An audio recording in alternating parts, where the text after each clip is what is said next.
Florida State's secondary is going to be elite, and I'm going to tell you why.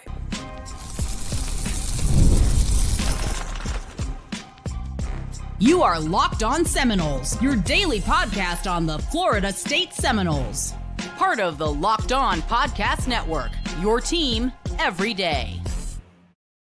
Welcome back into Locked On Seminoles. I am your host, Brian Smith, longtime college football writer and recruiting analyst. Thank you for making Locked On Seminoles your first listen each and every day. Truly appreciate you stopping in to talk some Noles with me. Today's show is a fun one on here on a Wednesday. I'm going to talk about something really positive. That's all the talent in the secondary. Shyheim Brown, Quindarius Jones, KJ Kirkland, Conrad Hussey. So many guys, I can't really pick any one person. Edwin Joseph, the list goes on, that is coming back from last year with a lot of reps. And now, this is the important part. You got Coach Coop back there with Sertan. This should be one of the most well-coached units, not just talent, coaching and talent combined in college football. If you take nothing else from this podcast, note that, and it's the basic reason that I think Florida State will have one of the nation's best DB groups. And it starts with the following. You got to be the best in your state and or your conference to be in that conversation. The state of Florida, all the programs, they have DBs at all the schools. But I believe this unit will have the most continuity. Again, the coaching will be a big factor. And I also think the length, the experience, the explosiveness, and the height overall is going to be hard to match. I'm not going to give away all the things that I'm going to talk about just yet. I'm going to give a few predictions on how I think the lineup will look, just a few. But we're going to go over some of the strengths of the unit, some questions I have, and I want you to comment on it before I get into recruiting stuff at the end. So let's just kind of dive in, talk about the depth chart. And it is a new defense. The three-man line doesn't really change the secondary, though, but they use a lot of three safeties historically with Coach White's D, and they move them around. The safety can come down to the box, do different things. Sometimes they play a back wall. There's a lot of ways that they will work it. That's what spring ball's for. I'm not really worried about who plays where just yet. Although, again, I have a couple ideas like Quindarius is going to be one of the corners. That's not exactly a shocker. I just do believe that with all the length and all the options they have, it's a good scenario to be in. The best players will play, and they have plenty of them. Jabril Rawls, somebody like, well, maybe even Chamar, I don't know, he gets on the field as a nickel this year or something. I have no idea. Spring ball will be huge. Earl Little, does he find a role just at nickel? Does he move to safety in this scheme? Does he play both? The safety position, again, they use a lot of three of them. There could be a guy that comes down in the box or a guy that comes down over the slot a lot. That's a safety. Little's already played it, so I think that's a candidate. But Florida State overall just has too many bodies for them not to be good. As a added note here, I would say out of the guys I've mentioned, and I haven't even talked about Kai Bates or Ricky Knight, I would imagine half of these guys will play multiple spots. Now, ask yourself the following question. How many teams that are actually good on defense, not just guys playing multiple spots because they got holes and or they got injuries, how many teams can legitimately say our corner can play safety or our safety can play corner? Think about that for a second. Conrad Hussey could play either. I'm steadfast that he can play safety, corner, doesn't matter. Jabril Rawls, 100%. He can play both. Quindarius, yeah, he'll stick somebody. So you can put him in the back end, but on corner, he's going to be able to take somebody away. And in the screen game, he's pretty physical. This is a rare unit that are now within a better coach scheme, I think will really kind of shoot up the rankings. As I noted the other day, I thought that Florida State's run defense would be top 15 nationally. With that being the case, teams are going to have to throw more, so the stats may not show it just because of volume. But Florida State's defense, while they may give up more yards than I would like, because they're going to have so many guys throwing the ball on them. Again, I am steadfast on the run defense being good too. That's okay. It's not yards that I'm worried about. It's whether or not they can punch it into the end zone. With Florida State's length, they're going to get a ton of deflections. They should be one of the best in the country. They got a lot of guys that are 6 foot and over. Legitimately, not these listed type heights. I know a lot of these kids in the high school ranks, seen plenty of them play 7-on-7 as well, 6 foot and above. There's a bunch of these guys. There's no reason to think that at least a couple of them don't get a chance to play significant roles that are some of the younger guys, even if it's special teams early on to help push. some of the older guys too. And it's just good all around. So again, I think Florida State is in a great spot. Now, I've got 6 questions here. I'm going to give my take on it. There's some of them I'm not as sure about, but again, comment down below if you're on YouTube. And if you want, hit me up at FB Scout _Florida. That's FB Scout _Florida or LO _Seminoles on X. Let's talk about it.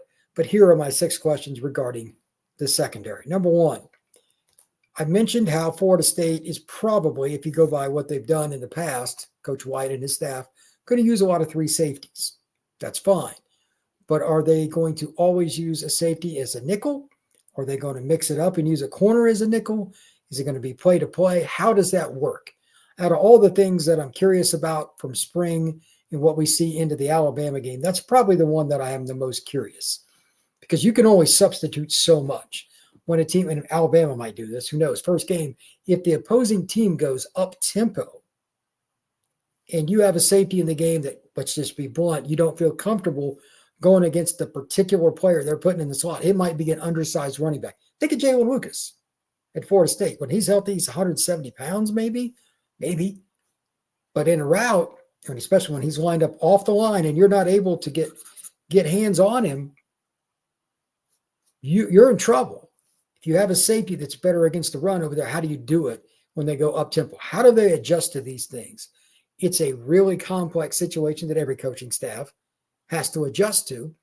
Florida State secondary, again, it is advantageous. They have safeties that can play different roles.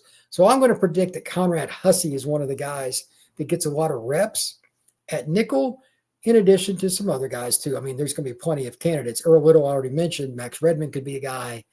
Maybe KJ Kirkland or somebody like that can do it too. I don't know. But at the same time, it doesn't matter how you do it. Edwin Joseph, another player. It doesn't matter how you do it. They have to be able to cover first. I know everybody wants their guys in the secondary to be physical and play the run. I'm all there. I'm all for it. But if the other team can just throw for 350 and run for 50, that's still 400 yards and you're in a lot of trouble. That's my only question. That nickel spot, are you able to adjust play to play if they've got a guy in there and they're going no huddle and you can't necessarily adjust because you can't substitute? It's really important that whoever they start that nickel spot, even if it's somebody that backs off part of the time and plays deep secondary, they can really, really cover. Second question, and this is just a fun situation, and I hope they can do this and they're confident enough in their corners to. In the spread era, it's not 8-man front you see, it's more 7.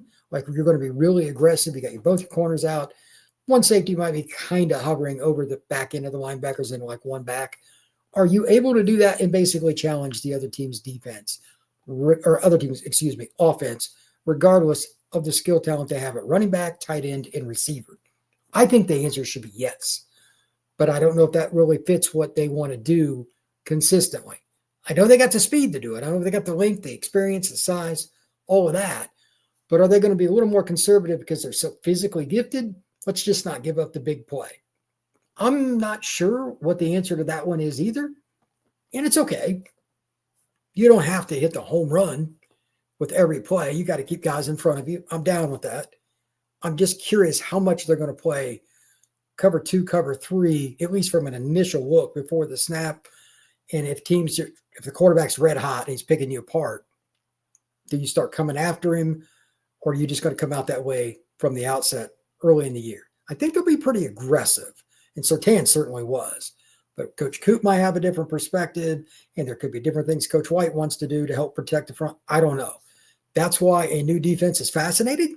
And if nothing else, it's something that's a really good talking point, and we'll see some of it through spring and hear different whispers. I know Norvell will do everything in his power to say a whole lot of words at his press conferences and not give us anything. I get it. But I'm still waiting to hear from the back end of this, sources and different things. Hey, how aggressive is the secondary really going to be? Still going to be man primarily? They're going to put an extra guy towards the box, that safety at least hedging down, daring you to throw the football. The Noles got the talent. I prefer you played that aggressive style. They're going to be more well-coached now, schematically, not giving up the edges as much. They should be able to handle it and have a lot of fun doing it.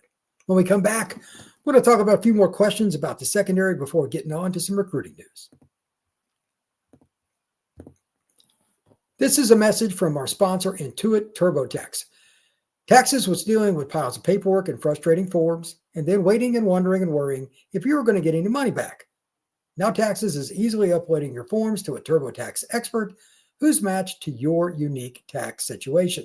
An expert who's backed by the latest technology, which cross-checks millions of data points for 100% accuracy. While they work on your taxes, you get real-time updates on their progress.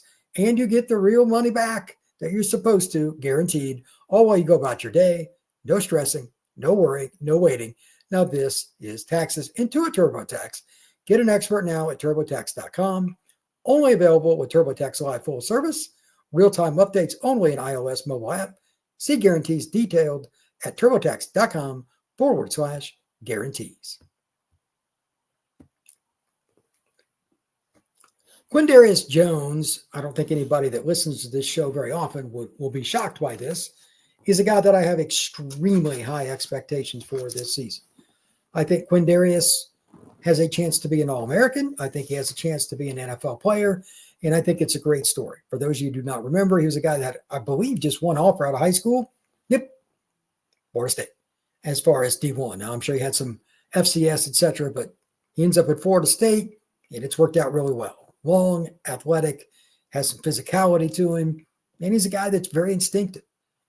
My question kind of goes back to what I asked early on. Who plays where?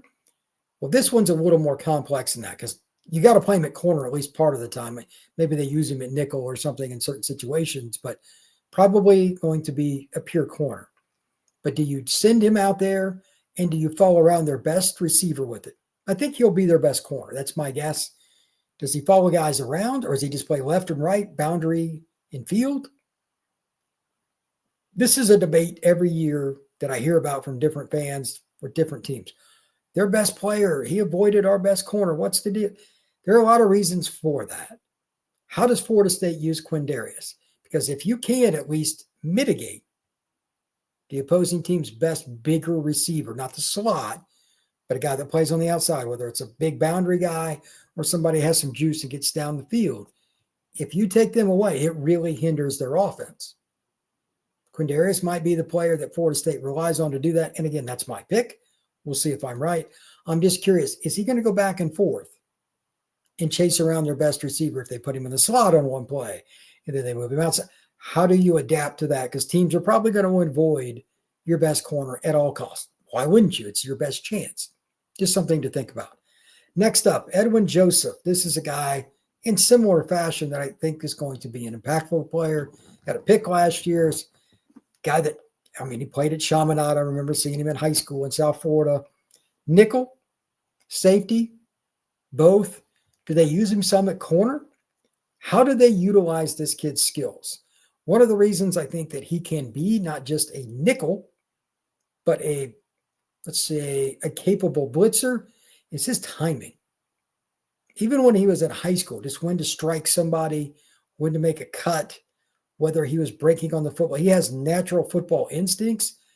If the Noles, if you remember back a couple questions ago, are going to be consistently, let's say, putting another safety in the box and or being aggressive, I could see them using, at least part of the time, it depends on the team you're playing, consistently using Edwin Joseph as a blitzer from the slot. That's a kid that is all about contact. I would like that. Again, I prefer, if you're going to go down swinging. Be aggressive. You're Florida State. You have a lot of physical gifts. Utilize them. Show the other team, we're going to take it to you. This is going to be a long night. That's just my opinion. But again, he could still play other spots too. They might drop him back. This is a totally different defense and a different look at things. And they had so much success at Nebraska with probably less physical talent, especially from a depth perspective. There's no way you're going to tell me they had this many DBs at Nebraska. I'm not buying it. So I'm curious to see how they use somebody like Joseph. And it could happen with some other guys at the nickel spot. Do they play him at multiple spots? It should be fun to figure that one out as spring goes along. Next, Shyheim Brown. He was up and down last year. He had plays that I'm like, what is he doing? How are we going to get this turned around? He's back for his final year. He has a chance to get into the NFL draft. You can't teach the size, the length, the experience, the snap count. need consistency. And here's a little caveat. I talked about this on Monday when I was talking about fronts, some of the different things they might do, kind of hinted at it a little bit more on Tuesday with the linebacker group. How do they use nickel and especially dime package? Will they use a safety in the linebacker role? Because in today's world, again, if it's 3rd and 12, who cares if they run a draw? They get 8 yards, they get 8 yards. Who cares? Does Brown play a linebacker role? Do they put him at nickel, blitz him, do different things? How do they use one of the most experienced players on the entire roster? He could still be the guy in the back end managing things, and I'm cool with that too. But I believe you have to mix it up with him because he's so used to being on the field. He'll probably be able to handle more of the playbook. Again, that's my projection, and I could be 1,000,000% wrong, but I hope Shyheim gets his chance to kind of shine. This is his last go-round in Tallahassee. I hope he has a great year. Finally, just competition. How much competition is there in the secondary? Do the Noles really let it go this spring in terms of we're going to get after it? The coaches let them go out. They're going to let them battle. But does everybody really believe in themselves and go for it? Maybe even at multiple spots. Competition is key. You can't go over to that secondary group and watch them work out and say, this isn't a very talented group, which anybody that sees Florida State knows that. But now, do you maximize? Competition is where it starts. I don't care that, like, Shyheim's probably going to start. Somebody should try to take his job. Back in the Bowden days, that's how it was. If you screwed around, if you missed time, if you got lazy and got suspended for a few practices because you did something stupid or whatever, somebody's going to come and take your job. For Florida State football to get back, they have to be able to attack every day in practice. And I'm not talking about being mean-spirited, but attack the day and guys willing to try new things to get a role, whether it's a nickel, whether it's dime or anything else. I think the secondary is going to be elite. Again, the length, the athleticism, the experience, and they're actually going to be coached. It's all that talent being coached together. I am steadfast. Florida State secondary will be elite. Not only probably the best, I think, in the state of Florida, but it should be the best in the ACC if they do things right.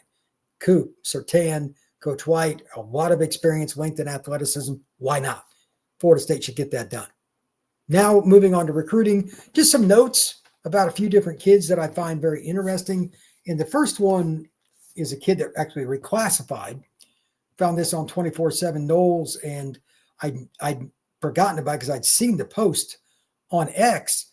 But Xavier Kroll is a really good running back. He was class of 27.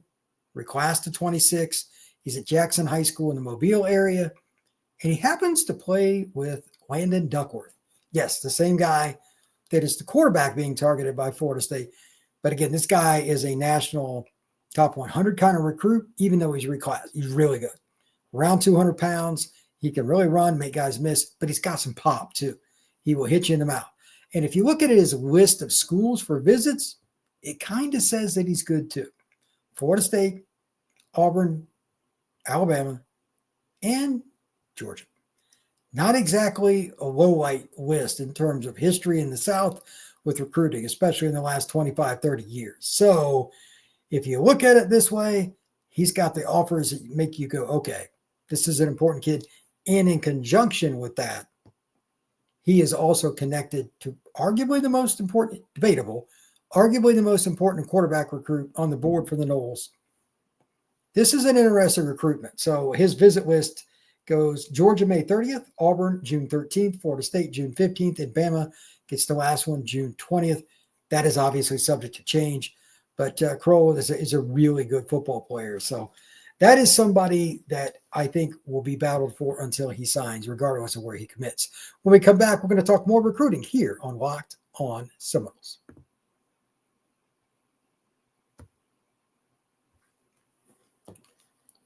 Florida State is doing a pretty darn good job with the visit, so let's just kind of keep up with that as well. Former commitment, Isaiah Williams, they're still in on him. He lives just a little bit north of Orlando. Here's his visit schedule as he has it set right now. He has Penn State, May 17th, Georgia, May 30th, Bama, June 6th, Florida, June 13th, Colorado, June 17th, and then the Noles last visit, June 20th. I have reason to believe that Florida State's in a very good spot with him, but again, that can change. Florida State's done a good job at kind of turning some recruitments around. Isaiah might be that guy. And just out of curiosity, if you don't know much about him, 6'3", 215, something like that, can really run. He's going to be a pure pass rusher. As a stand-up outside backer, he would be a very, very difficult player to stop. He's a go forward, find the ball, kill ball kind of guy. Peter Boulware style. He's in terms of frame right now would be very similar to Peter. Not saying he's going to be Boulware. I believe he finished his NFL career with 70 sacks, but you get the point. Really good football player and somebody that, quite frankly, could fit in any scheme. It just doesn't matter really if it's 3-4, 4-3. He's so athletic. He'll find a niche. Now, with that list, if you look at it, you've got Florida State and Florida. You got Colorado, Penn State. You got Georgia. Got a nice mix. He's just looking for the best fit for him. This is far from over, but again, I've heard that Florida State's in a pretty good spot. So that's good news. As far as a tight end, I saw this in 24/7 Noles. I don't know much about this kid. Kai Wesley, he's out of Orem, Utah, 6'7", 235. He's visiting. Don't get a lot of kids from Utah visiting the Noles, but that's a pretty interesting situation. Florida State could probably use tight ends a little bit more now that Gus is the OC.